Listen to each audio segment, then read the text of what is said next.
그 이름이 이제 부탁했어요. 최윤원. 최윤원 강사님 제일 여기서 지금 젊으신 거죠? 예. 젊은 감각으로 한 건데. 네? 종이? 제일 안 스마트한 건 이 글자 폰트.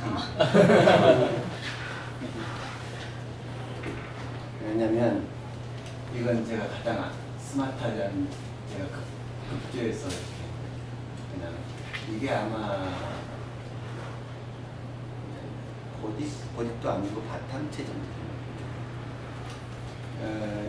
요 그림에 제법 좀 이렇게 따뜻해 보이잖아요. 그래서 제가 2016년도에 양기문 총장이 그 경주에서 아주 세계적인 큰 NGO 총회를 했었는데 그때 발표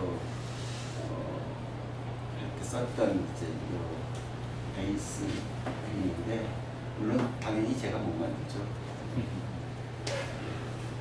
제가 스마트 교육이나 뭐 이렇게 학습을 하면서 굉장히 저에게 큰 인사이트를 줬던 한 초등학교 선생님이 계셨었는데 지금 한 7, 8년 전에 지금은 MS 코리아에서 일을 하고 있고 송은정 선생이라고 그 친구한테 내가 그 친구한테 받은 인사이트가 너무 커가지고 국제학술대회에서 뭘 하나 해야 되는데 좀 이렇게 PPT가 좀 스마트해야 되겠다 해서 그 바탕을 해서 그때 만들었던 PPT 몇 커트도 여기 들어가 있고 이렇습니다.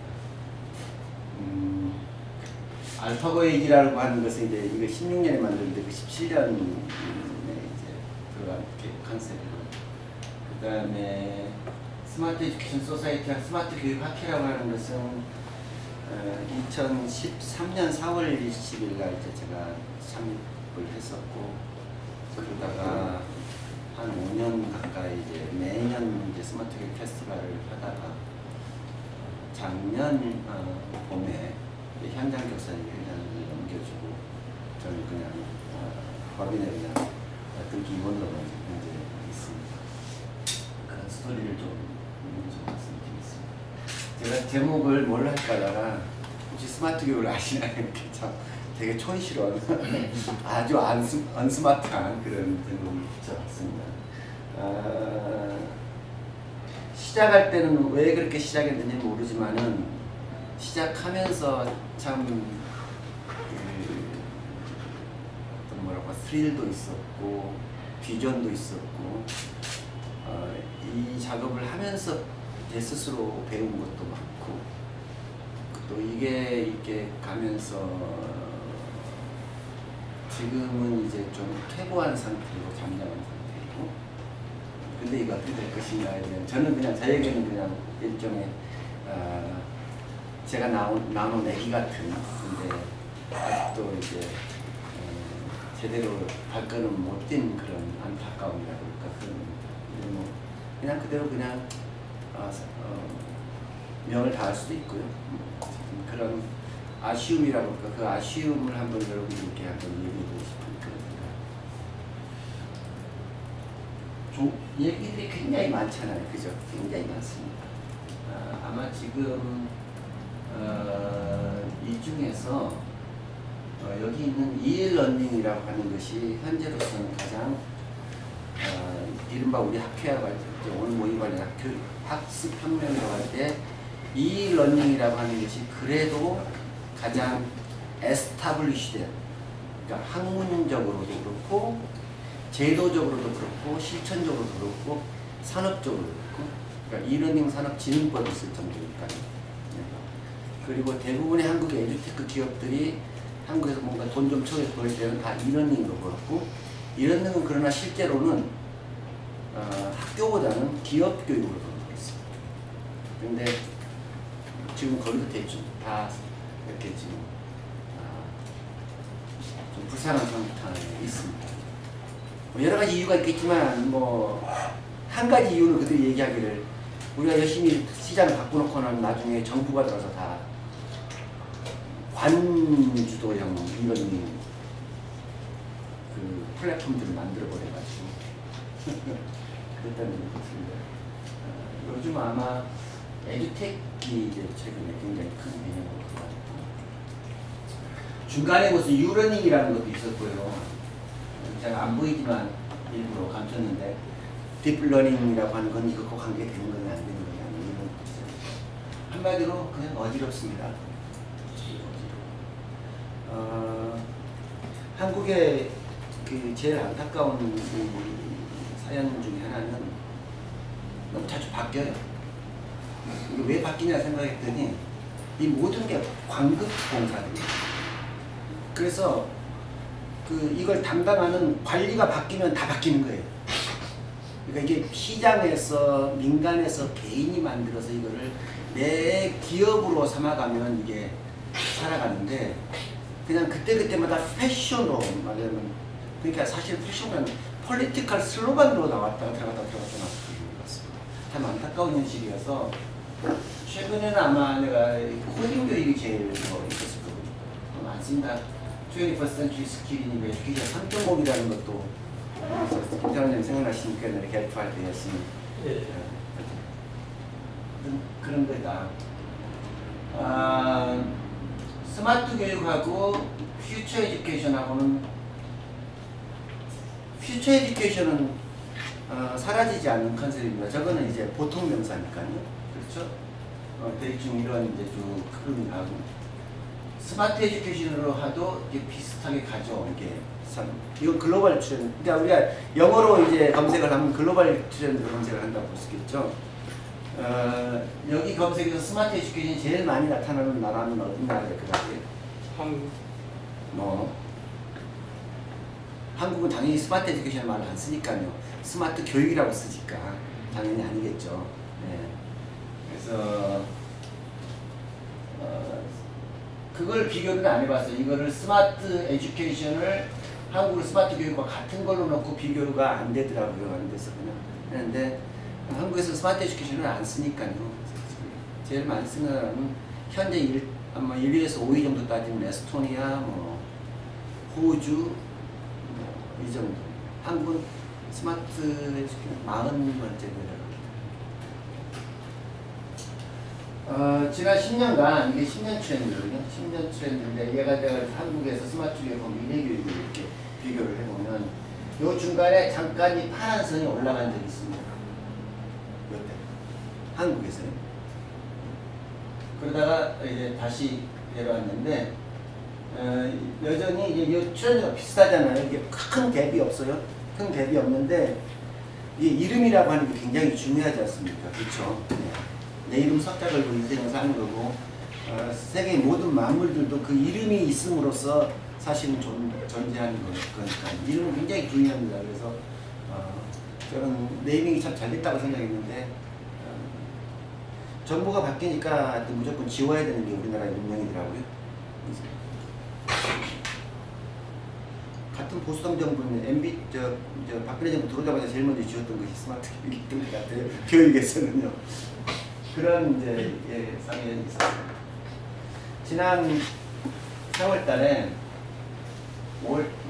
토론토에 이제서 미국 교육학회라고 하는 학회가 사실은 전 세계 교육학회라고 생각하면 돼요. 제일 많이 모이고 가장 전통도 100년 가까이 됐고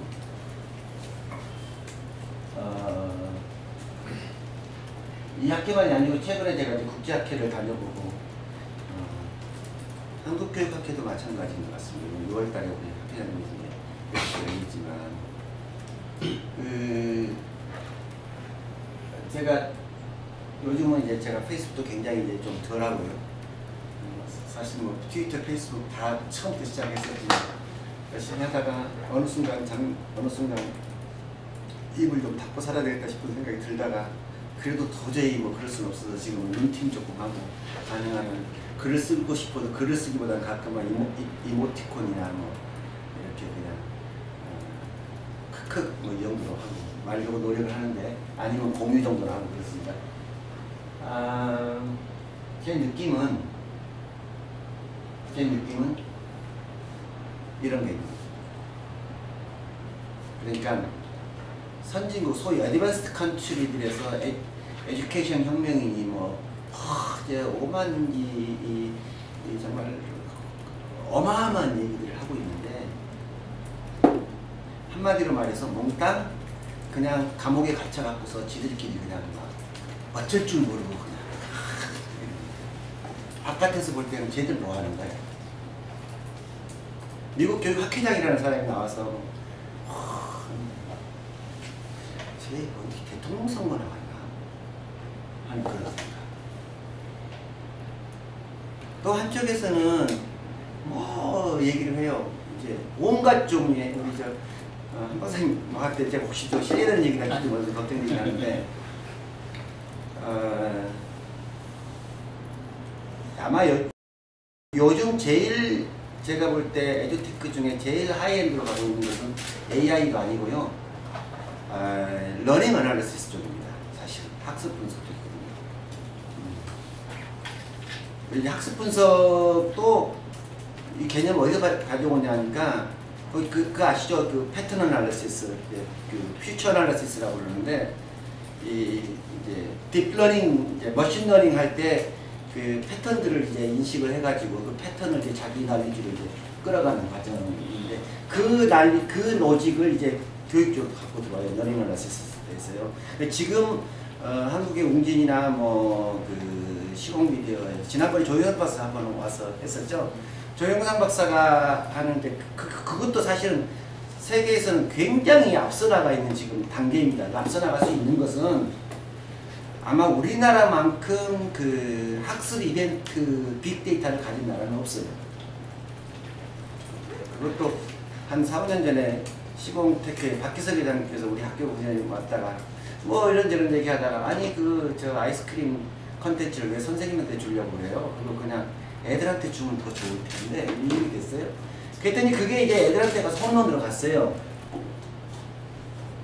이만 난리가 났죠. 웅진도 크고 같이 커서. 근데 이제 거기서 그 러닝 어널리시스를 하는데 그게 뭐냐면 이거예요. 그러니까 우리 집 아이가 하루 종일 이걸 붙어 있는데 이게 하루에 아마 몇억 건 데이터가 들어올 겁니다. 이게 그 이벤트가요. 뭐 얘가 몇 시간 몇 시에는 주로 어떤 컨텐츠를 소비하고 있고 수학을 무슨 분수 문제를 풀다가 왜 몇 분 못 풀고 다른 문제로 넘어가는지 이런 것들을 완전히 꿰뚫는 거예요. 이거 정말 잘하는 데는 또 있습니다. 강남대 지동의 수능학원 아주 완벽하게 꿰찹니다. 이 문제 푸는 패턴을 다 이렇게 찾아가지고 아주 족집게식으로 문제 푸는 것들을 합니다. 학교로서는 당할 수가 없습니다. 이 문제 푸는 자, 이거를 학습혁명이라고 우리가 볼 수 있겠냐는 되지.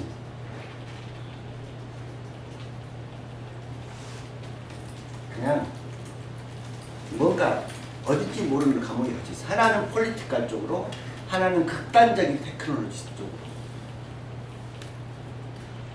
그런데 리얼리티는 어디에 있냐면 리얼리티는 딴 데 있습니다. 리얼리티는 딴 데 있습니다. 두 가지의 분포 곡선을 우리가 압니다. 하나는 노멀 디스트리뷰션이고 하나는 파워 디스트리뷰션이죠. 처음에 저걸 역함수라고 하는지 되게 정말 어려운 한자예요. 저 멱이라는 거 있잖아요. 그 정상 분포 곡선을 교육에서 굉장히 중요하게 쓰는 곡선 중에 하나입니다. 이게 이제 지능 정규 분포 곡선에 해당되는 거거든요. 지능을 평균을 100으로 놓고 표준 편차 하나, 둘, 셋 이렇게 해서 표준 편차 하나 사이에 한 68%가 들어간다고 하는 이게 중간 곡선이죠. 이건 리얼리티죠. 만약에 지능이 어떤 능력이라고 치면 그 지능으로만 치면 정말 높은 애는 한두 명일 거고 대부분은 낮을 거라고 하는. 이게 10년 전에 아마 네트워크가 처음 나왔을 때 지금 하이스트에 이름이 생각이 안 나요. 정 박사는 나질로 네? 정하원 박사. 그 나질로 바라바스 책 링크하고 버스트라는 두 책을 연속번했는데 거기서 나온 세상은 이렇다는 거죠. 롱테일이라는 거죠. 그러면 학교도 그렇습니다. 실제로 공부하는 이제 우리가 이거는 어떤 곡선이냐면 선생님이 시험을 보거든요. 공부를 시키고 시험 문제를 내요. 시험 문제를 내고서 난 학생들의 점수 부분은 저렇게 되어야 되는 거예요. 그러니까 normal distribution이라고 하는 것은 it's a norm. It's a norm to be achieved. It's not reality. 그것은 우리가 가야 될 이상인 거예요. 존재하지 않습니다. 그런 이상은. 그런데 이런 이상이 존재하는 것처럼 착각을 해요. 우리는요. 그렇지 않아요. 존재하지 않아요. 근데 왜 이렇게 되느냐? 시험 문제를 내죠. 선생님은 시험 문제를 내서 어려운 문제 3개, 쉬운 문제 3개, 중간껏 해서 애들이 이렇게 분포되게 만들죠. 제가 2011년에 캐리스 원장한테 쫓겨났어요. 유명한 나이스 성적 오류 사태를 쫓겨났어요. 교육학자 중에 부끄러웠는데 그 당시에요. 애들이 시험을 보고 나면 한 반에 30명이 한 학년에 300명이면 300명이 1등부터 300등까지 쫙 나라비를 서야 돼요. 그래서 나라비를 씌우기 위해서 나라비를 한번 더 일본말에 죄송합니다. 순서를 세워야 돼서 아이들의 성적 순위를 0.1점 차이로 나눕니다. 그래야 정상 보곡선이 그려지는 거거든요. 이게 가능합니까? 불가능한 세계를 우리는 만들려고 하는 거예요. 그러니까 그 동점을 안 만들기 위해서 동점 만드는 규칙이 38가지라고 작년에. 요즘 몇 개로 늘어나는지 모르겠습니다. 최근에 들었던 가장 깜짝 놀란 얘기는 선생님은 어려운 문제라고 냈는데 애들은 쉬워지고요. 선생님은 쉬운 문제라고 냈는데 애들은 어려워지고요. 어떻게 되냐면 학교에서는 요즘은 이걸 역배점이라고 그러거든요. 쉬운 문제는 오히려 점수를 많이 줍니다. 4점이나 이렇게. 어려운 문제는 점수를 조금 줍니다. 1점. 상상 가세요? 왜 그럴까요? 왜 그런 것 같아요? 평범한 문제 내면요, 다 틀려요. 그래서 그래도 맞은 놈 점수 좀 올려줘서 분포곡선을 그리기 위해서 그러는데 문제는 선생님이 생각하는 난이도하고 아이들이 생각하는 난이도가 서로 안 맞는다는 거예요. 지금. 이게 리얼리티입니다. 지금 뭐 솔직히 말해서 참 창피한 얘기죠. 그런데 우리가 이렇게 하는 것은 그래도 정확하게 아이들을 측정을 해서 그 다음 단계로 올려주기 위한 일종의 교육에서의 가장 핵심적인 툴인 정적 강화와 부적 강화의 조합을 위해서 저렇게 만드는 거예요. 저게 그렇다는 게 아니고 이 문제는 저것도 안 그려지니까 지금 문제죠. 제가 이제 자꾸 이제 리얼리티를 얘기하는 겁니다.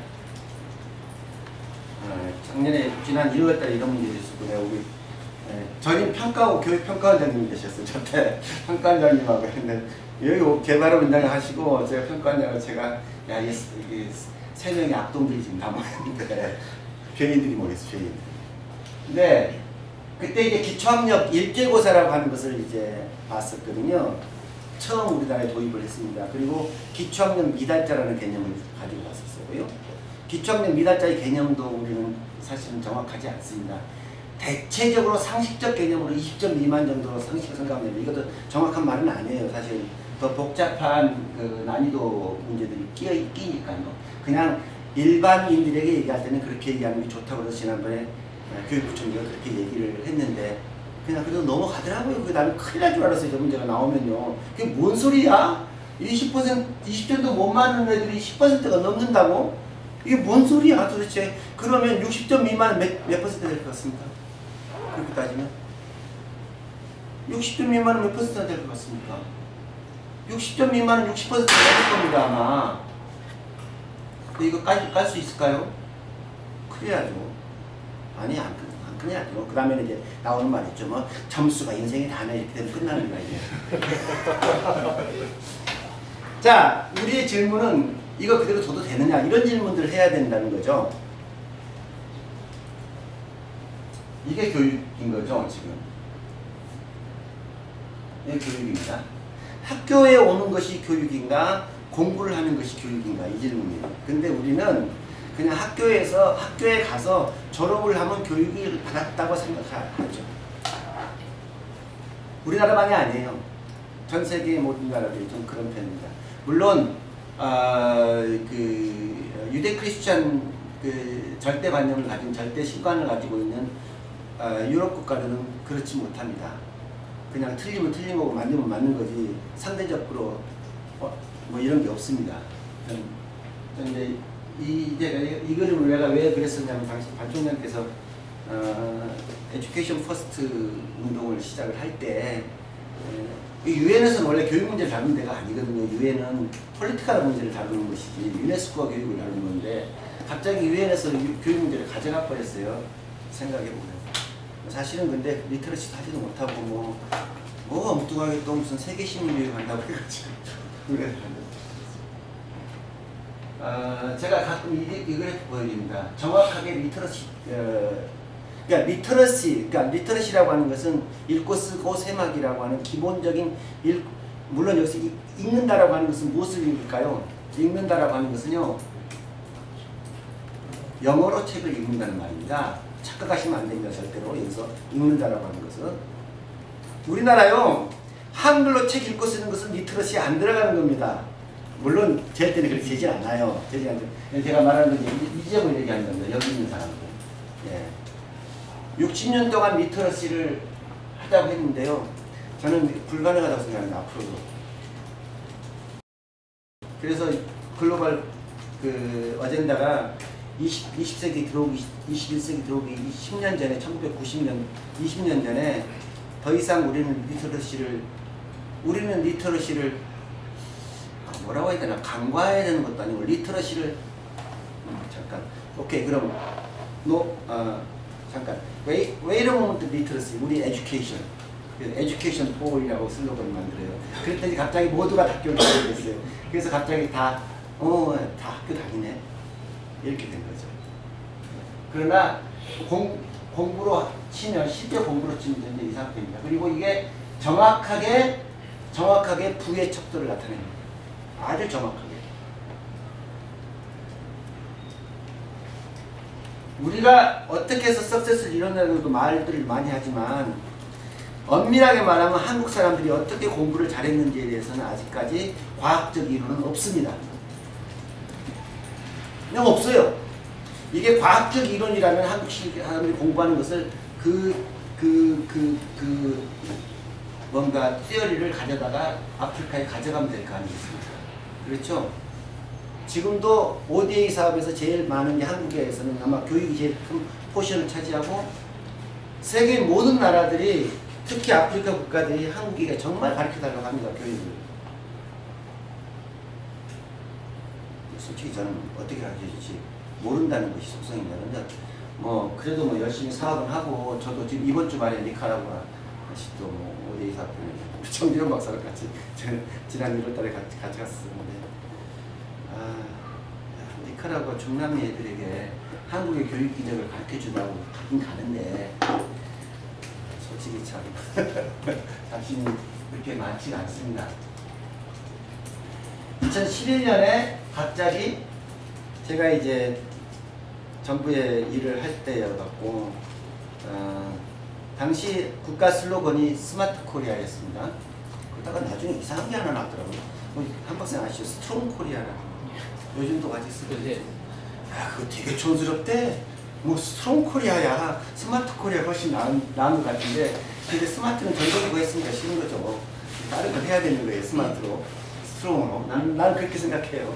근데 이제 저 스마트라고 하는 한국 단어가 온 것은 2009년 말에 KT에서 아이폰 3를 가져오게 됐습니다. 그 전에 이제 삼성 옴니아폰을 샀다가 아주 망했죠. 그것도 스마트폰이라고 팔았거든요.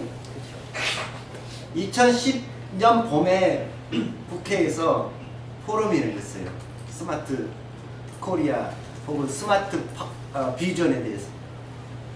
누가 이찬진 씨가 그때 강의를 했어요. 어느 국회의원이 질문을 했어요. 그래서 제가 스마트폰을 사야 되는 겁니까 말아야 되는지 그랬더니 이찬진 씨가 내가 언제 스마트폰 사라고 그랬어요? 아이폰 사라고 그랬지. 그때 아직 갤럭시 9이 안 나올 때. 갤럭시 9이 그때 막 나오려고. 갤럭시 3인가요? 나오려고. 그래서 2010년 나는 한국이 아이폰 3를 KT가 물론 SKT 3대 전략으로 하긴 했지만은 그러면서 확 바람이 불었어요. 당시. 삼성이 그때 삼성이 쫓아오는 능력을 보면서 야, 저 반도체라고 하는 것이 저렇게 파워가 있는구나. 그러니까 이제 기본 그 머티리얼이 탄탄하니까 금방 따라왔죠. 그리고 지금은 이기고 있는 듯해요. 지금부터는 슬슬 조금씩 아이폰을 이기는 것 같아요. 이게 S10하고 아이폰 X를 비교를 해보면은 S10이 더 나아 보일 거라고요.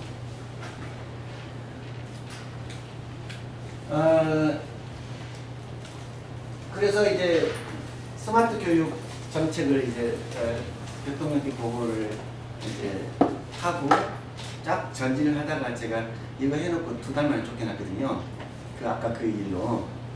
물론 그러고서 이제 그 정부 있는 동안에 이제 이조 장관하고 같이 계속해서 이제 열심히 한다고 이제 꽤 하기도 했었는데, 물론 당시 그걸 제일 많이 반대했던 분이 유은혜 부총리네요. 민주당에서 뭐 삼성 스마트 교육 정책은 삼성의 스마트폰을 팔아주기 위한 정책이라고 해가지고, 야, 근데 뭐 요즘 어떠실지 모르겠어요. 그래갖고 이제 이 글자에다, 물론 이 스마트라고 하는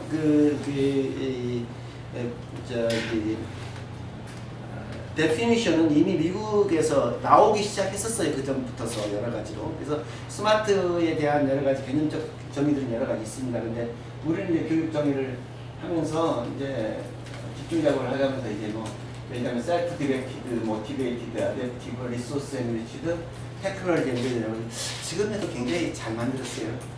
뭐 내가 관여해서 만들었다는 뜻이 아니고 굉장히 잘 만들었어요. 이 안타까운 얘기를 하나 했어요. 셀프 디렉티드 자기 주도적 학습이라고 했더니 갑자기 선생 없이 공부할 수 있다라고 이런 아주 망연된 생각을 하더라고요. 교사가 강제하는 학습이 아니고 학생 스스로 공부할 수 있도록 교사가 이렇게 가이드를 하는 건데, 이게 갑자기 자기주도적 입시 전략까지 나오고, 야, 뭐 자기주도적, 그 다음에는 무슨 교육부에서 자기주도적 사업까지도 내더라고요.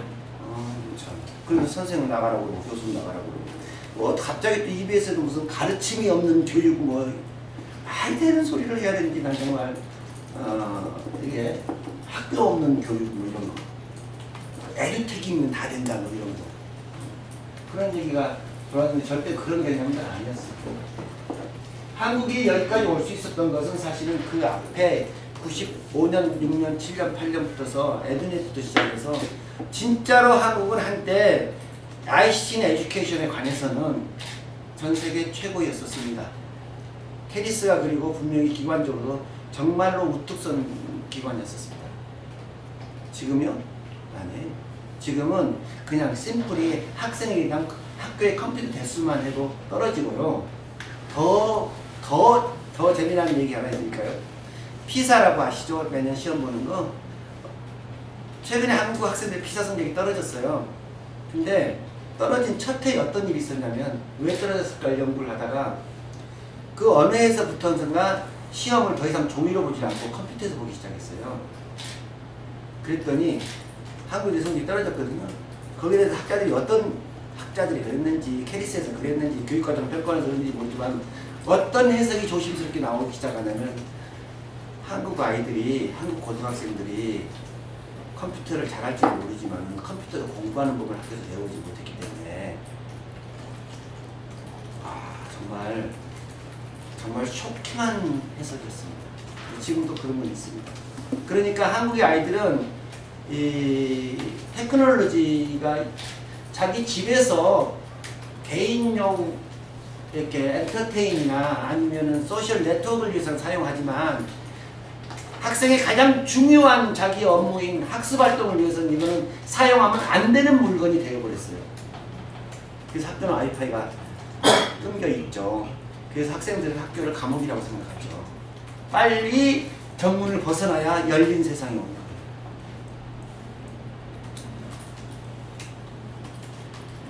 스타벅스를 갈 수도 있고 메트로를 가서.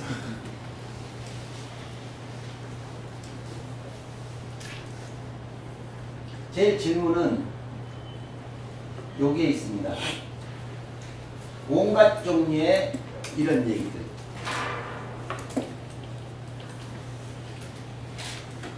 피사 하면 지금은 세계적인 거물이 되어 있는 안드레스 슐라이거가 저랑 95년 한국을 맨날 왔다 갔다 하면서 우리 한국 처음 OECD 들어갈 때 한국에 이제 교육 통계를 하고 그럴 때 있었습니다. 그러다가 갑자기 거물이 됐어요. 오랜 친구인데죠. 그 당시 팀스라는 게 있었어요. 팀스. 피사 이전에. 팀스가 있었던 게 아니고요. 사실은 PIMS, SAMS 이렇게 나가요. 제1차 국제수학과학조사, 제2차 국제수학과학조사, 제3차 수학과학조사. 지금은 똑같이 팀스인데 제3차 쓰지 말고 Trends in the 이렇게 나가요. 수학과학조사, 국제 트렌드 이렇게 나거든요. 팀스가. 지금도 팀스가 살아있어요. 팀스는 미국에 기반을 둔 국제평가기구인 IEA가 이제 기반을 하고 있는 곳인데, 그때 그 OECD가 95년도에 이제 이렇게 되는 겁니다. 95년도에서 21세기를 보면서 그 세계 경제 분력에서 21세기는 날리지 베이스드 이코노미다 이렇게 규정을 하고, 선진국의 교육 경쟁력을 재기 시작할 때 95년도에 처음으로 이제 교육 통계를 이제 넣을 때, 한국도 그때 우리가 업서브 국가가 들어가서 제가 첫 번째 우리 국가를 넣었던 겁니다. 그리고 그때 성적을 팀스 성적을 갖다 넣었어요. 팀스 성적을 갖다 넣었더니 한국, 싱가포르, 일본이 쫙 상위죠. 독일 교육부 장관이 쫓겨나고요. 난리가 났어요. 난리가 나가지고 유럽인들이 어떤 생각을 하게 되냐면, 팀스는 교과 성적 베이스드 날리지 테스트니까 우리는 크로스 서브젝트, 교과를 넘는 일반 능력을 재는 시험 문제를 내자고 해서, 제가 96년인가요? 핀란드에서 열렸던 회의였었는데, 그때 뭐 IEA부터 미국 NCS 뭐 전 세계 이제 평가학자들 다 모여서 하고, 우리 교육과정 평가원도 이제 거기 한 씩으로 들어가고 뭐 이제 이렇게 해서 나타난 첫 번째 시험 문제가 이제 피사예요. 프로그램 오브 인터내셔널 어디라? 찌우. 네? 스튜던트 어치브먼트 그대죠. 그러니까 IEA나 전통적인 교육력 평가를 대체하는 기능으로서 크로스 서브젝트 날리지, 그러니까 우리 치면 사실 대학 수학 능력 같은 거예요. 그러니까 국어하고 언어를 한 사회를 같이 봐서 언어 영역 테스트 뭐 이런 것들이죠. 근데 누가 그걸 지금 그렇게 생각하나요? 다 그냥 공부 잘하는 애들이 그 잘 보는 거지, 그죠? 네. 우리가 피사 성적 높은 것은 학교가 아니고 학원에서 열심히 가르치기 때문에 그런 얘기가 나오는 거죠. 금세 얼마 안 가서 이거 갖고는 안 돼. 21st century 스킬을 길러야 돼. 이게 유명한, 아마 한 번쯤 들어봐서 OECD 대세코 보고서가 그런 것들입니다. 그 Six Paradigm Future 뭐 이런 거. 저의 느낌을 그때부터 얘기한다면 속으로 웃기고 있는데, 그랬어요 사실은. 그러다가 기억나세요? 2012년에 벨프할 때 한국에서 선생님, 저 원장님 번역도 하셨잖아요, 멋지게. 그 뭐 애플, 구글, MS, 뭐 시스코 해서 세계, 삼성도 들어갔었죠. 세계 정말 기라성 같은 기업들이 파운데이션 돈을 내서 21st century 스킬 여기 OCS 요거를 제겠다라고 하는 새로운 평가 시스템을 정말 어마어마한 돈을 주고 만들었어요. 적용이 안 돼요. 이유 딱 한 가지. 어떻게 가르치라고 그래요? 어떻게 가르치는데요? 결국은 사장 되는데 지금 다시 하고 있습니다. 다시 또 이번에는 IEA가 해요. 이제 또 IEA가 그래서 좀 한다 그러고, 그러면서 이제 온갖 종류의 것들을 합니다. 결론은 이제 그런 거예요. 우리도 지금 그래. 뭐 이제 한국도 2015 교육과정 개정이 역량 중심 교육과정 개정이라고 그러잖아요. 교장 선생님 잘 아실 거예요. 역량 중심 교육과정 좋아요. 근데 학교 당장 수업 시간에 딱 들어가면 저 수학 시간에 역량을 가르친다, 협동심을 가르친다. 그럼 수학 시간 협동심을 가르치는 건 둘이 컨닝하면 협동심인가?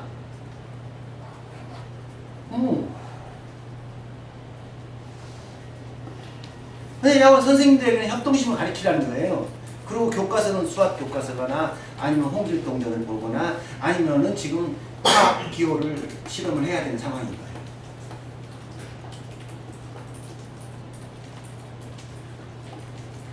왜 그런지는 모르겠어요. 모르겠습니다. 저는 왜 그런지 모르겠어요. 저는 식으로 말하면은 정책을 디벨롭하는 사람들 또는 이 학문적인 어떤 연구 설계를 하시는 분들이 좀 미안하지만 테크놀로지를 몰라서 그래요. 모른다는 말은 정확한 말이 아니고 그것을 아직은 기존에 자기 알고 있는 지식만큼 모르기 때문에 있는 거죠. 저는 그래서 가르칠 수 있는 걸 가르쳐야 된다라고 하는 거죠. 가르칠 수 있으려면 측정이 가능해야 돼요. 내가 과학적으로. 과학적이라는 말은 과학적이라는 말은 객관적으로 서로 인정할 수 있는 합의된 기준, 눈에 보이지 않는 기준이 아닌 만질 수 있고 냄새 맡을 수 있고 눈으로 확인할 수 있는 그냥 많다 적다가 아닌 1이냐 2냐 그것이 아니면은 우리는 행동할 수가 없는 것입니다. 근데 왜 이게 싫죠? 이유는 왜 이게 싫은 거예요? 그냥 솔직히 그냥 내가 공부 열심히 안 했어요 라고 하면 될 거를 우리 아버지가 나한테 돈을 안 줘서 그 선생님이 뭐 같아서 아니, 그건 아니에요. 그러다 보니까 이제 자꾸 구름을 생각합니다. 네. 가끔 이런 얘기도 저는 싫어요. 나무만 보지 말고 숲을 보라든지 달을 보지 달을 가리키는 손가락을 보면 안 된다든지 아니면 손가락이 있어야 손가락을 보든지 달을 보든지 하지 아니면 나무를 본 적이 있어야 나무가 숲이 나무로 구성된 걸 알죠. 나무를 한 번도 보지도 않은 애들한테 숲을 보래요. 몇 년 전에 또 스토리텔링 수학이라고 그래가지고 수학의 원리를 가르친다면 스토리텔링을 한다고 그랬어요. 양산된 건 숲구조였어요. 애들이 문장이 이해가 안 되는데 어떻게 수가 이해가 되겠습니까? 예를 들어 사과 2개 더하기 배 2개는 과일 몇 개가 몇 프로예요? 2 더하기 2는 4는 풀면 어려운 거예요. 굉장히 어려운 거예요. 사과 2개 더하기 배 2개는 과일 4개다라고 하는 이 개념으로 넘어간다는 것이 솔직히 여기 계신 비정상적인 사람 빼고 정상적인 사람들은 그거 절대 못합니다. 가르칠 수 있는 걸 가르친다고 해서 저는 그래서 디지털 리터러시라고 하는 걸 가르쳐야 된다고 저는 사실은 제가 얘기를 하는 겁니다. 많은 보고서를 보다가 공부에 관련된 많은 제가 절대로 1시간 안 넘으려고 지금 많은 리포트 글로벌 리포트들 보다가 한 4년 전에 그 ADB 스탠포드 나온 친구였는데 ADB 스텝이었는데 미얀마 교육을 연구를 하면서 학생들이 왜 이게 가장 일반적인 곡선이거든요. 1학년부터 시작해서 드롭아웃 레이시예요. 아니면 드롭아웃 레이시기도 하고 이제 영어로 마트리큘레이션 그러니까 이제 이수 레이트도 해요. 되게 11살, 12살 때부터 급격히 떨어집니다. 이게 그러니까 리얼 그래프예요. 사실 한국 애들도요 만약에 제대로 평가하기 시작하면 다 이렇게 됩니다.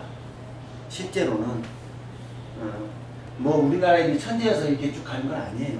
이게 사실 리얼리티입니다. 그러나 이제 어찌됐든 간에 되게 다 올려서 이 중등학교 교육들도 선진국들은 다 90을 넘죠.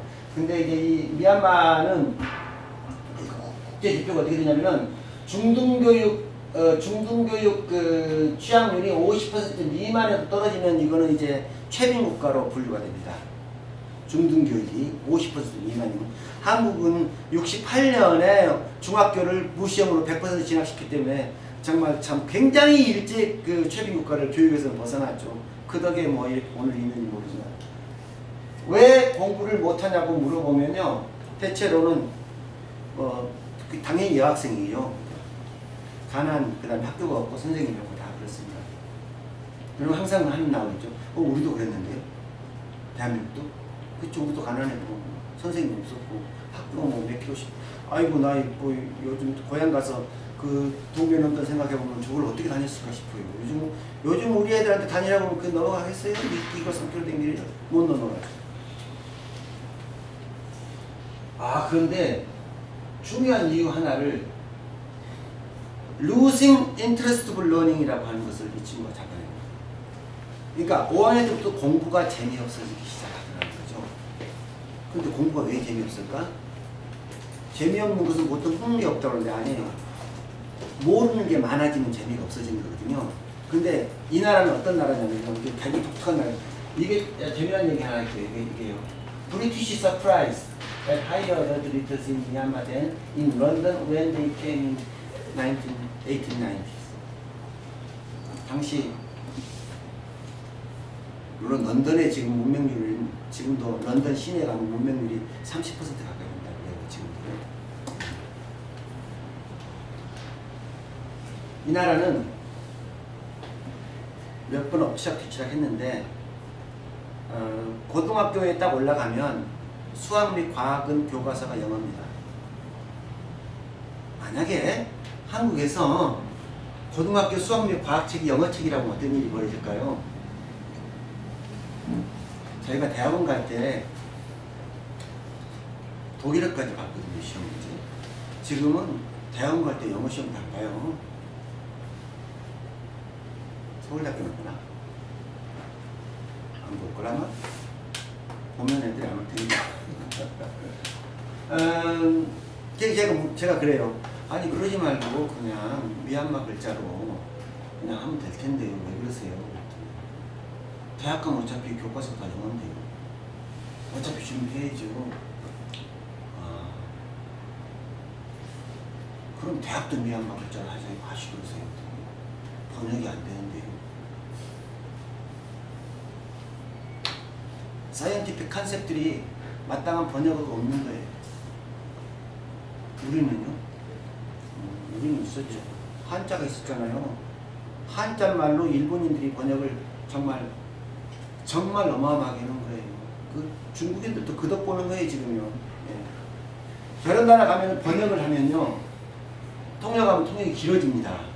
야, 내가 말한 것만 통역해요. 교수님, 그게요. 예컨대요. 그 스키를 번역하려면요. 스키라고 하는 것은 이 북쪽 삼면에 깎아서 이게 학습의 어려움인 거예요. 이게. 그러니까 내가 경험해보지 못한 세계로 내가 들어가는 건데 그 세계로 가기 위해서 그것을 미디에이트하는 언어를 도구를 설명의 도구들을 갖다 붙여주는 건데 우리는 세종대왕의 한글과 그 다음에 한자로 된 개념들이 그리고 대한민국은 사실은 문화적으로 대단한 역사 문화국가잖아요. 이미 신라 때부터서 고구려 때부터서 어쨌든 간에 하이어 레벨 퍼슨들이 이렇게 말하자면 그 기록 이렇게 문자 기록을 이렇게 해왔던 거라서 적어도 그 이제 핵심 코어 그 그룹에서는 해왔던 거죠.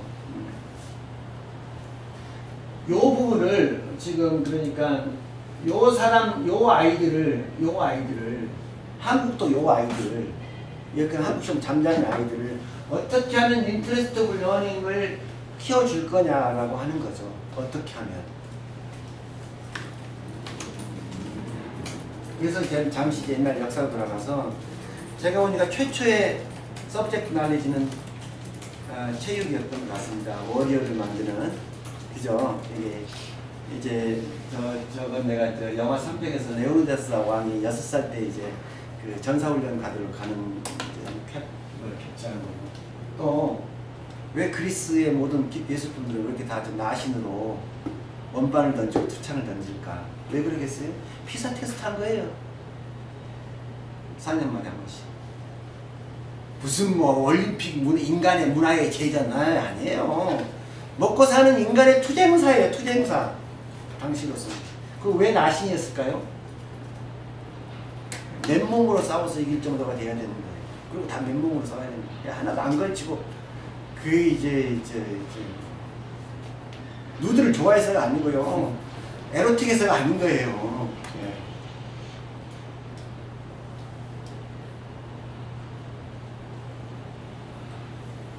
저는 그래서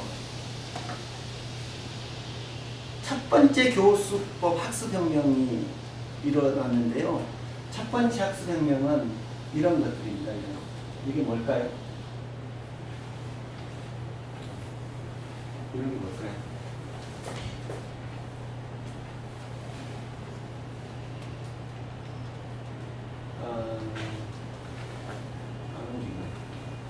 이게 원래 동영상인데 이거 하부다거든요.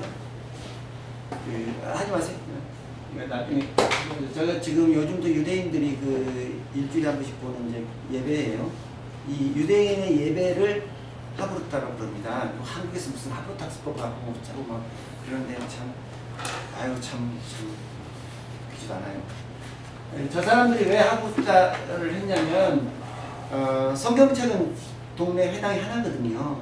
그 성경책 하나를 이제 랍비가 들고 와서 오늘의 말씀 읽으면 이제 받아 적고 그걸 외우는 겁니다. 외우고 새기는 겁니다. 그러니까 토론을 한다기보다는 그 말 뜻을 외우죠. 이거요 우리나라 궁중사화에서 그냥 그 세자 교육이 요즘 잘 되는 거고 물어보면 그래 그리고 너는 뭔 편에 뭐라고 쓰리네 한번 외워보시게 그러면 무슨 뜻인 거라 그러고 아이고 그 선생님께서 잘 가르치시는구만. 학습은 그러니까 머릿속에다가 그냥 이 인간이라는 이 여기다가 두뇌에다가 머신러닝을 계속 시켜야 되는 거예요. 컴퓨터에다가 머신러닝 시키는 로직이나 인간의 머리에 지식을 집어넣는 로직이나 다를 게 하나도 없는 물리적 현상이라는 거예요. 이거를 뭐 잘난 척 인간은 굉장히 만물의 영장이니까 뭐 혼자 사고하고 뭐 이렇게 뭐 야, 아이고 제발 좀 그렇게 좀 잘난 척 되지 마세요. 우리 집 요즘 손주가 이게 아직 말을 못해 2살짜리가 네덜란드에서 왔어요. 이게 네덜란드 가는데 얘는 이제 집에서는 엄마는 한글 썼다가 영어 썼다가 나가면 덧지만 썼다가 말이 늦는 이유는 걔가 아직 무슨 말을 시작할지 아직 결정을 못한 거야. 생각을 해보세요. 그 아이가 들어오는 그 수많은 패턴의 것들을 정리를 해서 자기 나름의 로직으로 만들어서 아웃프레스 하려면은 이거는 정말 어마어마한 고통의 순간입니다. 고통의 순간. 이거는요 때려야 되는 겁니다. 때려야 부적 강화 이게 예? 상만 주면 절대로 공부를 안 해요. 상과 벌이라고 하는 것이 적당히 그렇죠? 예. 제가 이 글자 그 공자의 요거를 배우면서 깜짝 한번 놀랬던 글이 있었어요. 이때 제자는 학생이죠. 말하자면 사람이죠. 그냥 인간이란 집에서는 효를 하고 나가서는 교제를 하고 항상 상가고 신뢰를 갖고 널 뭐 사랑하고 그런 거예요. 그리고 제일 끝에 있다는 이 말인 거예요. 이거 다 하고 이거 기본 인성 기본으로 갖추고 혹시 남으면 배울 학 그럴 문. 이 문이 뭘까요? 디스플린 학문이 아니에요. 글자를 배우라 했지. 무슨 글자? 이 글자 이거. 아 이건 입이라고 있고 이건 들어온다는 뜻이다. 이거를 배워라. 근데 당시 2500년 전에 저 글자를 배워서 저게 입이라는 뜻을 알게 된다는 것이 얼마나 어려운 일이었을 것 같아요. 그렇죠? 근데 이거보다 이거 다 하고 요거 하고 나면 왜 이걸 하라고 했을까요? 그러니까 이거는 남들도 다 하는 거고 요거 글자 읽을 줄 알면 네가 좀 나은 사람이 됐다 이 얘기지. 그래서 첫 번째 학습혁명은 글자였다라고 생각합니다. 첫 번째 학습혁명. 글자와 숫자로 된 논리적 문장. 이 논리적 문장을 잘했던 사람들이 이 사람들이고요. 저는 이제 그 중에 이제 호모로스가 제일 먼저 서양에서는 있었던 것 같고, 호모보다는 사실은 공자가 조금 뒤늦었고, 부처가 좀 더 늦었죠. 네. 물론 이 사람들은 호모 빼놓고는 호모가 실제로 글을 썼는지 안 썼는지는 모르겠어요. 그런 말 썼다는 말도 있고 그런 말도 있지만, 근데 이 사람들이 한결같이 했던 것은 기본적으로 이겁니다. 저 영어로는 이거죠. 로고스. 로고스는 우리가 지금 뭐 법칙이라고도 얘기를 하기도 하고 도라고 얘기도 하고 그렇지만 때로는 말이라고도 하기도 하고요. 이게 이제 그 성경 1장 1절에 태초에 말씀이 계셨느니라. 이 말씀이 로고스니 이 코란이죠. 그 지식이라고 하는. 그러니까 우주의 아니면 자연의 아니면 존재의 근원은 존재의 그 자체는 말이라는 거죠.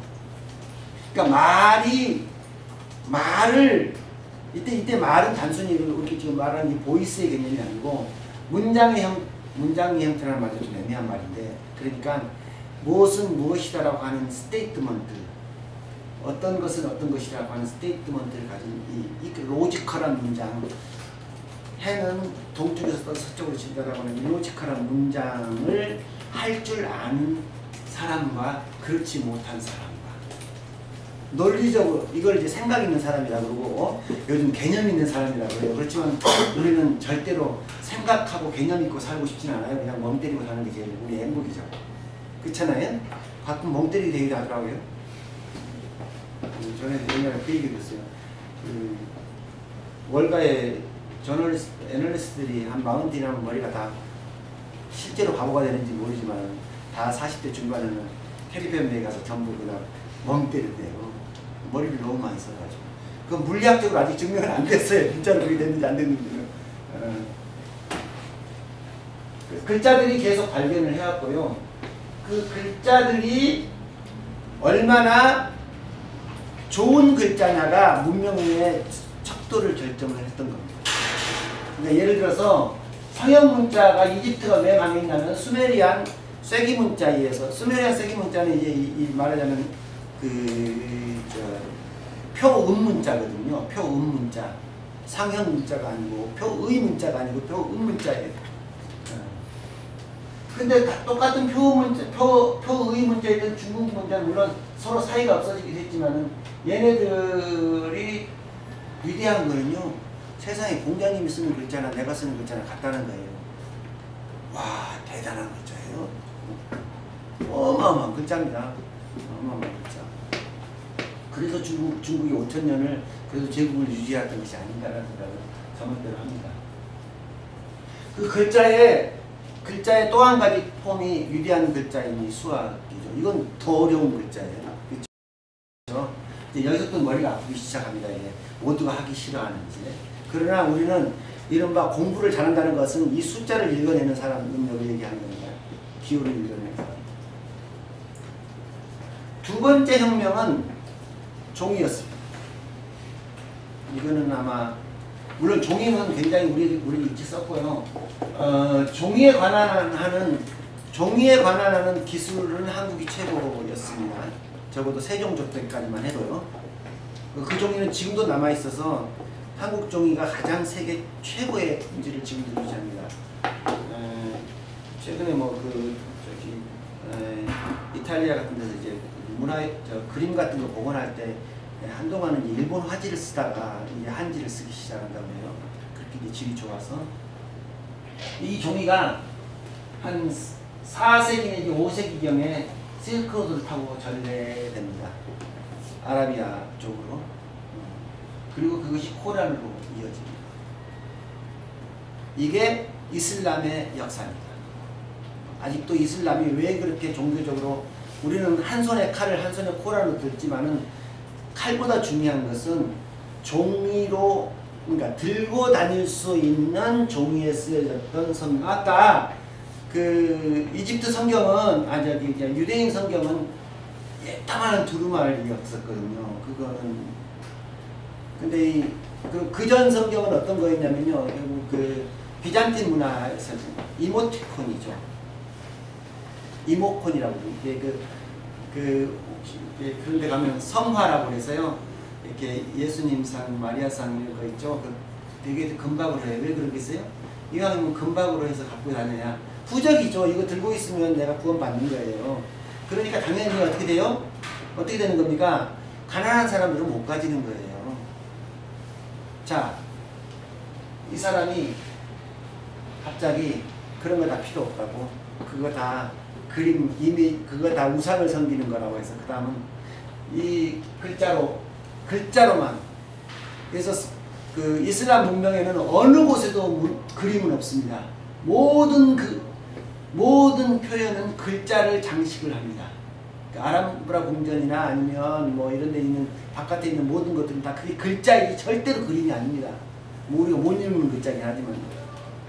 그 중에 이 바그다드에 있었던 아바스 왕조가, 그러니까 아리스토텔레스나 알키메데스나 뭐 이 사람들이 피타고라스나 만들어 놓은 그 원전들을 다 번역을 해야 됐던 겁니다. 이 종이에다가. 그리고 그게 몇백 년을 이제 보관돼 있다가 이제 나중에 르네상스 때 다시 이제 그게 라틴어로 번역되면서 라틴어가 세계 글자가 되기 시작하는 거죠. 그러니까 종이가 없을 때라면 이거는 불가능했던 겁니다. 그래서 종이의 혁명입니다. 그로부터 한 1000년이 지나고 프린트가 나옵니다. 프린트가 나오죠. 구텐베르크 프린트로부터 시작해서 뭐 라틴부터 데카르트, 뉴턴 이건 뭐 다 제가 안 해도 알겠지만, 왜 그런데 우리는 인쇄술도 있죠. 종이도 있죠. 근데 왜 지식혁명이 안 일어났을까요? 이것에 대해서도 이제 연구가 조금씩 이루어집니다. 왜 조선에서는 대중인쇄가 없었을까? 뭐 여러 말들이 많아요. 정조대왕 같은 경우가 대표적으로 말년에 정조대왕 때쯤 오면은 이게 상수가 굉장히 많이 올라갑니다. 책을 개인들도 만들어서 팔게 하자. 근데 뭐 사문난정 뭐 이러면서 난 그거 보면 정조가 가장 계획을 망친 사람 같아요. 수많은 논쟁이 많습니다. 뭐 한국인들은 책을 팔고 사는 걸로 생각하지 않는 문화가 있다. 에이, 말도 안 되는 소리예요. 제 느낌은 이런 겁니다. 왜 금소갈자가 있었는데 왜 팔만대장을 목판에 그리죠? 왜 그러죠? 나는 이거 이해가 안 됐어요, 옛날에. 아니, 직지가 언젠데 왜 팔만대장이 한참 때 왜 그거를 목판에다 해요? 한자는 인쇄술과는 안 맞는 글자입니다. 한자는. 그렇잖아요. 금방 들어오죠? 글자가 조합형 글자가 아니어서 한자는 인쇄의 대상이 아니에요. 차라리 쓰는 게 목판이 훨씬 편한 겁니다. 훨씬 값이, 돈이 덜 드는 일인 겁니다. 돈이 덜 들고 쉬운 일이었습니다. 그럼 아라비아 글자는요? 아라비아 글자도 이게 개별 문자로 인쇄술로 조판하기가, 활판하기가 되게 어려운 글자입니다. 한글은요? 맘만 먹었으면 대박 났지. 그런데 한글은 한자의 음을 표기하기 위한 글자였던 것이지, 그것이 지식을 담기 위한 언어가 아니었어요. 그건 그냥 발음기호였던 겁니다. 한글은. 따라서 한글은 그냥 아낙네들의 글씨였던 거죠. 보통 이제 왕들이 박물관 정조대왕께서 그 공주에게 보낸 편지들 보면 참 따뜻한 것, 그런 따뜻한 걸로 문학을 하고, 그런 따뜻한 걸로, 아니 물론 그래서 홍길동도 나오고 허균이라는 사람이나 허난설 이런 사람들은요 천재 중에 천재들인 겁니다. 그때 그 한글로 소설을 썼다는 것이요.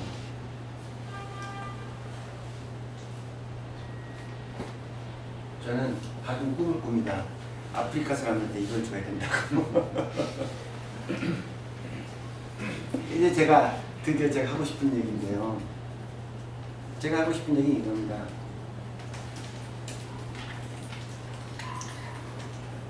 (2014년에) 제가 이제 유럽에 있었는데요.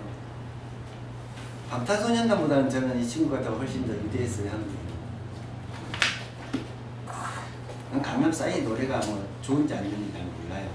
심플해서 따라 부르기 쉽지만 차마는 못 따라 하겠더라고요. 외국인들이 했는데도 같이 못 따라 하겠더라고요. 순전히 유튜브 때문이죠. 솔직히.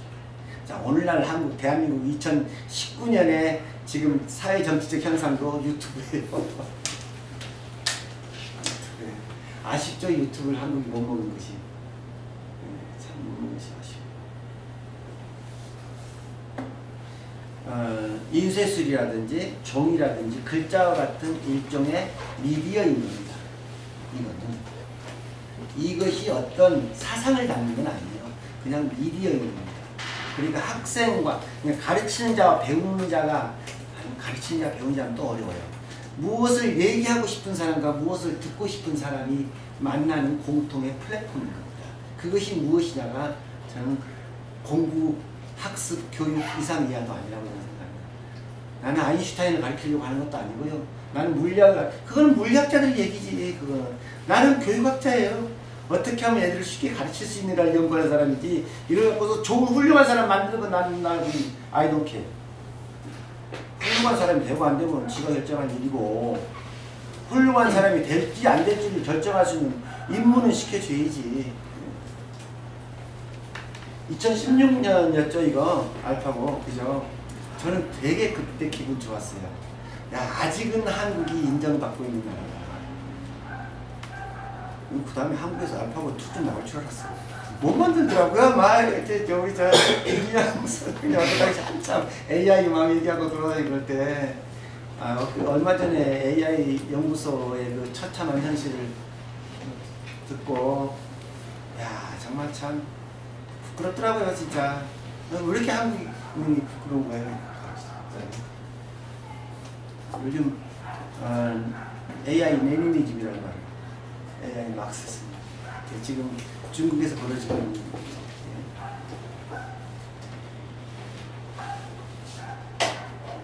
인간하고 기계를 자꾸 대비시켜요. 자꾸 대비시키는데 둘 다 필요한 거예요. 둘 다.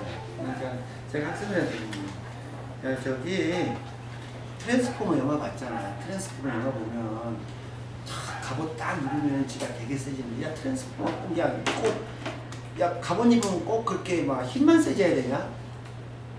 두 배에는 갑옷 없냐? 머리다 뭐 하나 딱 쓰면 내가 갑자기 똑똑해지면 안 되는 거야? 왜 안 되는데? 왜 안 되는 거야, 도대체? 해야죠. 할 수 있으면 해야죠. 물론 그렇다고 해서 우리가 신의 영역까지는 갈 수는 없지만은 할 수 있으면 해야 된다고 생각합니다. 그럼 이런 것도 배울 수 있어요. 그죠? 이런 것도 배울 수 있거든요. 이거 꼭 배워야 됩니까? 컴퓨터 하나 내가 보조 하나 데리고 다니면 되지. 그럼 내가 굳이 내가 보니까 1번, 2번, 3번까지 딱 4번 이후로는 전혀 이게 17개에 위대한 방정식들입니다.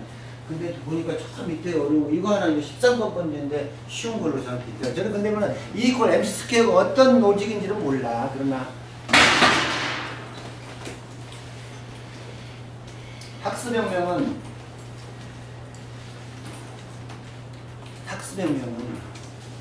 공부를 쉽게 하는 것이.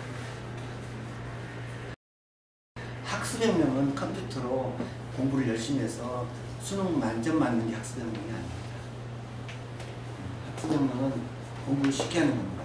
근데 공부를 쉽게 하는 것을 생각하려면 지금 공부 못하는 아이들이 무엇 때문에 공부를 못하는지를 봐야 학습혁명이 이루어집니다. 그래서 저는 자꾸 학습혁명이 이루어지려면 한국은 안 돼요. 선진국들은 이미 학습혁명을 원하지 않아요. 그거는 그냥 아까 록빈 그냥 부자들의 아니면 그냥 사치인 것이지. 학습이 이미 나는 이 대한민국 교육도 이미 사치이지 더 이상 교육이 아니라고 생각해요. 배움이 일어나질 않아요. 그냥 사치로 그냥 학교 다니는 거예요. 다녀야 되니까 다니는 거예요. 거기서 뭘 배워요, 솔직히. 그래서 아프리카 애들을 한번 가르칠 생각을 해보자는 걸 내가 하는 거예요. 만약에 여러분, 내가 대학생, 그냥 지금이라도 짐 싸들고 아프리카 오지에 가서 그 아이들을 한번 가르치려고 생각을 해봐라. 넌 어떻게 가르치겠니? 어쩌면 네가 거기 가서 가르치는 것이 네 인생에 훨씬 도움이 될지도 몰라. 근데 안 가네요. 예전 같은 우리 갈 기회가 참 많은데 요즘은 코이카에서 월드프로디라고 대학생 자원봉사 찾는데요. 안 가요. 특히 남학생들이 안 가요. 뭐 알아요. 물론 군대 갔다 와야죠. 갔다 오면 결혼해야죠. 아니 뭐 아직도 처자식 먹여 살려야 된다는 약간의 영웅주의 내지는 뭐 이런 게 있어가지고 안 가요. 가다 보면 주로 여자애들, 여학생들이 좀 많이 와 있더라고요. 현장 나가보면 그것도 참 안타까워요. 근데 가서 그 친구들이 뭘 하겠어요? 그냥 몸으로 부딪히는 거예요. 몸으로 부딪히는데 아프리카 가면 노래를 잘해야 돼요. 춤도 잘 추고. 노래를 잘해야 돼요. 춤도 잘 춰요. 근데 학교에서 노래를 하고 춤을 안 가르쳐줘요. 아주 죽겠어요.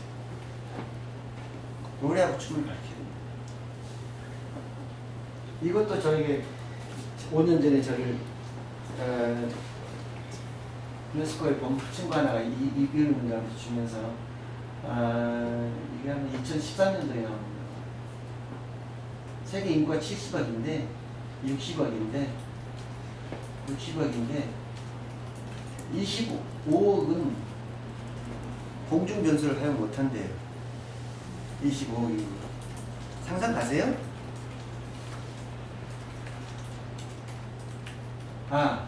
25억이 근데요. 세계 인구 70억 중에서 45억만 변수를 가고 25억은 못 가는데요. 60억이 스마트폰을 들고 있대요. 무엇이 더 중요한 우리의 인간 삶이냐라고. 중요한 게 아니고 더 나에게 가까이 와 있는 이게 괴물이죠. 근데 이게 이제 저기 나오면서 요즘 이제 코딩네 이것도 좀 잘 가다가 또 뭘 모르겠어요. 이것도 진짜 이거 갑자기 창조기 이제 끝나고 나니까 이것도 끝나네. 학원만 신났어요. 지금 코딩 교육 하느라고요. 학교는 막 그냥 지금 막 싸우다가 이거를 설명하려는데 너무 이걸 대학 입학 시험에 넣어야 된다 말아야 된다. 이거요 그냥 앞으로는 우리가 기계랑 같이 살아야 됩니다. 기계랑 말을 하고 살아야 돼요. 그러면 기계랑 대화하는 법을 인간이 배워야 된다. 그게 코딩이다. 그렇게 가르쳐야 된다라고 얘기를 했는데 그거 대학 시험에 나와요. 아이고 참.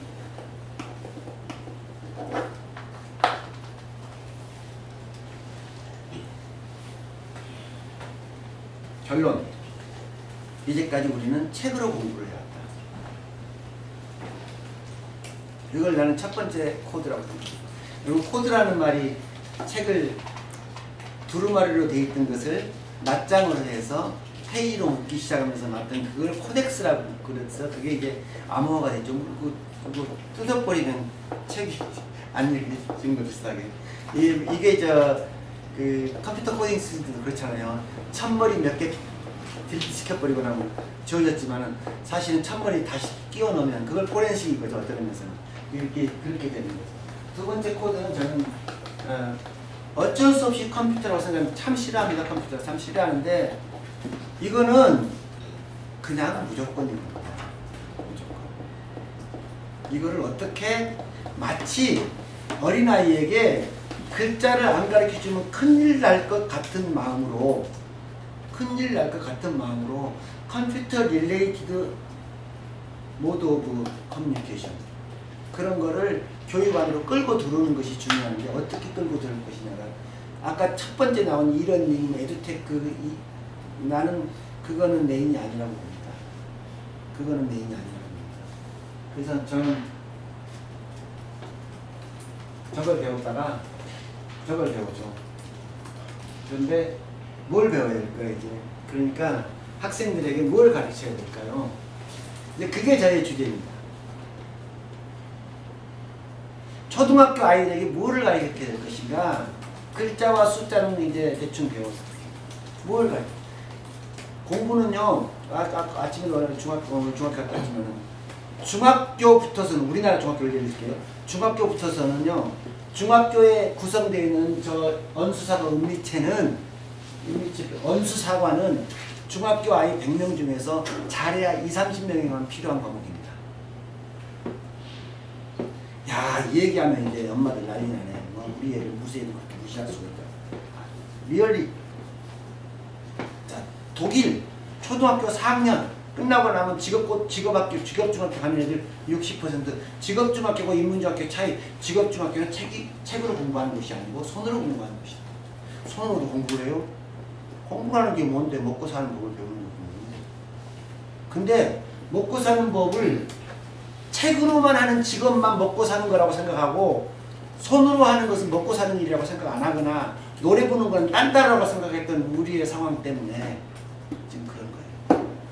애들은 그래서 대부분 중학교는 내볼 때는 반수 이상은 그냥 가 있는 겁니다. 과감하게 벗어든지. 그래서 나는 이걸 스마트 역량으로 붙여서 이걸 가르치는 거죠. 9개를 가르치는 거예요. 9개를 가르치는 거예요. 강제로 아직은 대학 교수의 권력으로 교양 과목을 열어가지고서 들어오라고 하는데 겨우 한 20-30명 들어와요. 이게 혹시 저기 되나? 할거리도 되나? 이거 할거리도 되나?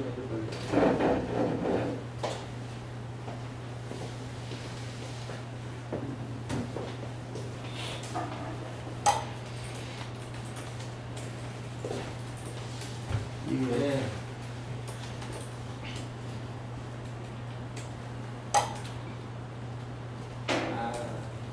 윈도우 안 돼. 크롬으로 가야 되는데.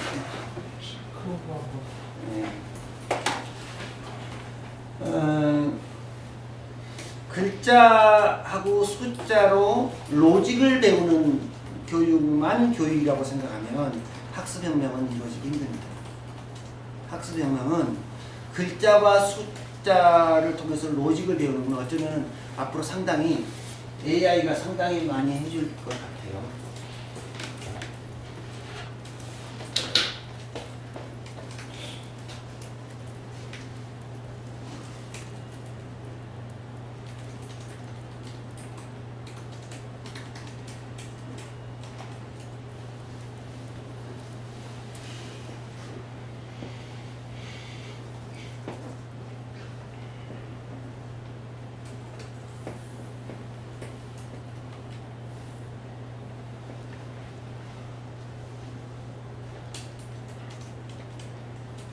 안 돼요. 그래서 제가 항상 이런 문제 때문에 제가 발표하고 제 컴퓨터 쓰는데 오케이 됐어요. 이게 끝낼까 제가 굳이 안 보여줘도 되니까. 그래서 고민을 많이 했어요. 굉장히 고민을 많이 하다가 대학생들에게 뭐를 가르쳐줘야 학교 교육에서는 수업 시간에는 못 배우겠지만 이놈들이 나가서 세상 나가서 할 때 도움이 될까 싶어서 야 니네 앱이라는 게 되게 많은데 난 서울 와서 이번에 또 배달의 민족을 봤네. 야 새로운 세상에 배달의 민족에 보니까 먹고 사는 게 참 편해지더라고. 이런 거 앱이라고 하는 것이 어떻게 분류되고 얼마나 많고 어떻게 만들어지고 그걸 어떻게 사용하는지를 그러고 배워야 돼요. 한 시간이라도 개념적으로. SNS도요 여기에 온갖 에티켓이 있고 윤리가 있고 해야 돼요. 그 다음에 이미지가 아까 제가 첫 번째 날 이미지 얘기했어요. 사진이 제일 중요해요. 요즘은요 젊은 애들 보세요. 제일 먼저 하는 일이 사진 찍는 일이에요. 어딜 가거나 먼저 식당 가면 특히 그죠? 거기다가 이제 포샵 처리를 하죠. 글자를 넣고 이거 잘해야 멋진 남자, 멋진 여자를 만나. 영상 만드는 거, 짤방 같은 거 만드는 거. 네? 근데 유튜브 올리는 거 이거.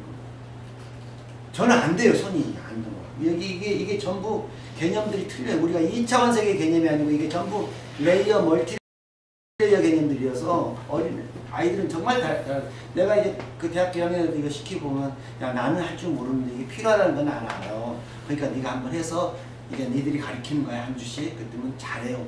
어떻게 하니? 그랬더니 그냥 해요 하면 좋네요. 코딩, 그 다음에 3D 프린팅, 그 다음에 빅데이터에 대한 이해, 그 다음에 게임에 대한 이해. 게임은 왜 해야 되느냐? 게임은 왜 해야 되느냐? 사회 교과서를 배우는, 사회교과서를 홍보한 언어를 배우는 것보다는 게임에서 배우는 게 훨씬 인간의 윤리와 협동심과 전략과 전술을 다 배운다. 물론 게임 프레임을 꼭 60프레임으로 해야 되는 건 잘 모르겠어요. 도대체 게임을 그렇게까지 그렇게 그냥 그 몰입하게 그렇게 해야 되는 건지 모르겠어요. 정말 한국 한심해요. 한국 뽀로로가 하도 유명한데 이놈 무슨 뽀로로를 40프레임이나 했어요. 여러분 무슨 말인지 아시겠지만 뽀로로의 영상화면이 초당 40프레임이에요. 미국까지 굉장히 잘려요. 안 봐요. 그래서 이거에서는 이거 애들 눈 다 버린다고. 이런 거 한 20, 한 4, 5프레임 조금만 가시 환경으로만 만들어줘도 애들이 그렇게까지는 이 중독이 안 되는데 나는 뭐 하는지 모르겠어요. 우리 이런 것들이 사실은 우리가 이제 교육적으로 판독해야 될 것들이거든요. 말하자면. 그렇게 해서 한 9가지는 현재로서는 제가 가르치는 것이 더 중요하다고 해서 아마 좀 엉뚱한 얘기를 지금 하고 있었을 거예요. 학습혁명에 관련돼서 엉뚱한 얘기를 하고 있을 것같은데 저라면 과감하게 뭐 요즘 학교에 돈을 많이 들여갖고 학교에다가 무슨 뭐 진로 탐험이니 뭐 창의 체험이니 뭐 해갖고 그러니까 학교 선생님들만 괴롭고 학교에 그냥 그 강사들 돈벌이는 굉장히 잘 되는 거고 죄송합니다. 정 대표도 옛날에 학교 뭐 이렇게 들어갔잖아요. 그죠? 그런 것도 이제 일종의 학교에서 선생님들이 정통 교과목에서는 가르치지 못하는 건데 필요할 것 같아서 바깥에서 자꾸 들어가는 건데 이게 그렇게 자꾸 들어갈 게 아니고 근본적으로 커리큘럼 자체에 그게 이제 인티그리티 돼야 되는 건데 이거를 그거는 그냥 안 해도 그냥 모르겠어요. 그 딜레마가. 그래서 저는 과감하게 이제 그거를 적어도 경험을 좀 줘서 간단하게 말하면 이제 내가 말하고 싶은 표현하고 싶은 모든 것을 표현할 수 있는 좀 더 확장된 방법론을 갖고 얘기를 하면 너는 아마 그림 한 장으로 아니면 영상 하나로 아프리카인과 친구가 될 것이고 그게 어쩌면 너의 그 세계를 넓힐 것이다. 그렇게 가르쳐야 된다고 저는 생각을 하는 게 그게 나는 스마트 교육이라고 생각을 하게 됐습니다. 처음부터 그런 건 아니고요. 그러니까